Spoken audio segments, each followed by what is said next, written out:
75e anniversaire du débarquement en Normandie. Il était une fois. Bonjour. L'Allemagne nazie est contrainte dès 1942 à mettre en place une stratégie défensive en Europe de l'Ouest. Pour Hitler, il ne fait aucun doute qu'un débarquement aura lieu.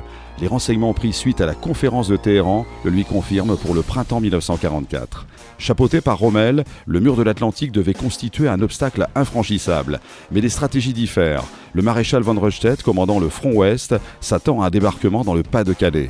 Le jeune maréchal Rommel pense au contraire que la zone la plus dangereuse est la côte normande, qu'il faut répartir tous les moyens blindés au plus près des côtes pour agir le plus rapidement possible, car les premières heures suivant l'attaque seront décisives. Aussi Rommel se met à l'œuvre avec une énergie redoublée. L'organisation TOT est chargée de faire sortir de terre des milliers de blocos et d'ouvrages défensifs.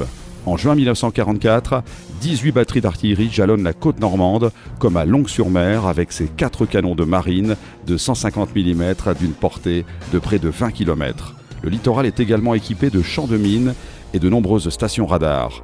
Convaincu que le débarquement aura lieu à marée haute, pour porter l'ennemi au plus près des objectifs, Rommel truffe les plages d'obstacles destinés à éventrer bateaux et véhicules, chevaux de frise, rails pointus fichés dans le sol, tétraèdres en acier ou en béton, poutres en bois surmontées d'une mine. Il fait inonder les parties basses comme les marais de 40 ans et couvrir de pieux pointus surnommés asperges de Rommel les terrains dégagés propices au parachutage et atterrissage des planeurs. À la veille du débarquement, le mur de l'Atlantique pourrait ressembler à une forteresse. Il comporte cependant encore beaucoup de lacunes. Le choc du jour J lui sera fatal. D-Day. Tendance Ouest fête 75 ans de paix et de liberté avec le Conseil départemental de la Manche.